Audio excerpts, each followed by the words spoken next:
cool to see so many big companies and funds that are actually converting their balance sheet, a large portion of their balance sheet, into Bitcoin. And I think that's something that's really helped, solidify it as, a 20th century, a 21st century, excuse me. That's a little ways away. 21st century, asset.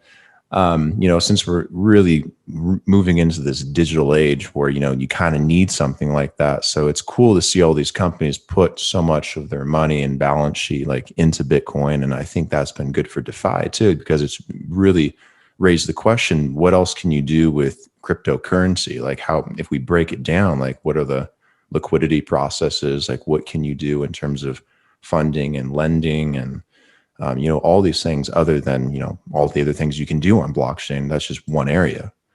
But yeah, exactly. Yeah, I think DeFi is obviously the more crypto native route, right? To combine, to bring finance into the decentralized digital assets world. But then, like I said, right, I think it is still hard for a lot of people to wrap their head around, right? What do you mean a self-custody wallet on a Chrome plugin, and then I have to, save enough gas fee for me to transfer my assets everywhere? And then what is liquidity money? I think it goes above a lot of people's heads, but that's why I think CeFi is a good in-between bridge, right? That lets people know, oh, what is blockchain, what is crypto, and then how do you store and transfer, and then once people get comfortable with that, then they can really understand the value of DeFi, because that is what truly is blockchain native, crypto native, and that's really built upon the idea of having decentralized everything, right? And then I think it's not just DeFi, but decentralized data storage, have you seen, and then decentralized identity and all of that, right? That is actually quite topical with what happened with Twitter and all that recently. So yeah, I think it's just going to be so interesting.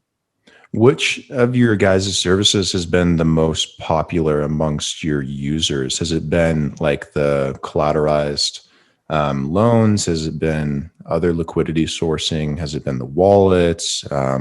Of all the things you guys have been offering, what's been like the most popular? It's actually really depends on kind of the user profile. We've seen different user segments, right? They're the perhaps the newcomers who are completely new to the space, and for them, they're just looking for a place where they can first securely store their assets, and then for them to maybe to learn more about crypto world, and then to buy their first Bitcoin, right? And then so they like to use Ember app more, and then just to use our simple swap function so they can buy their first Bitcoin, and then saving it in our earn product where they can just earn passive yields and not having to check too often or do anything too crazy about it. Just kind of enjoy the underlying appreciation of crypto and also earn some nice interest rate on top of it.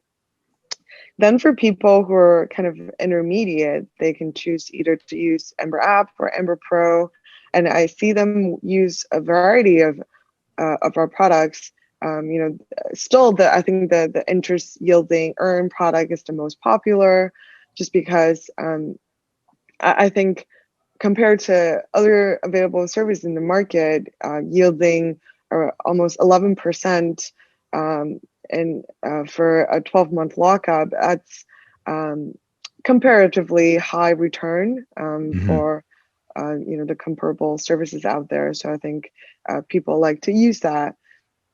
And for the more prosumer, so to speak, either the active traders or the miners, etc., they like to use the Ember Pro services, where they can either lend against their crypto under the loan option, where they can better manage their capital, or they can trade either on a web portal manually or through our execution services, or we also offer API connections. So for the pros, they can also just trade with API.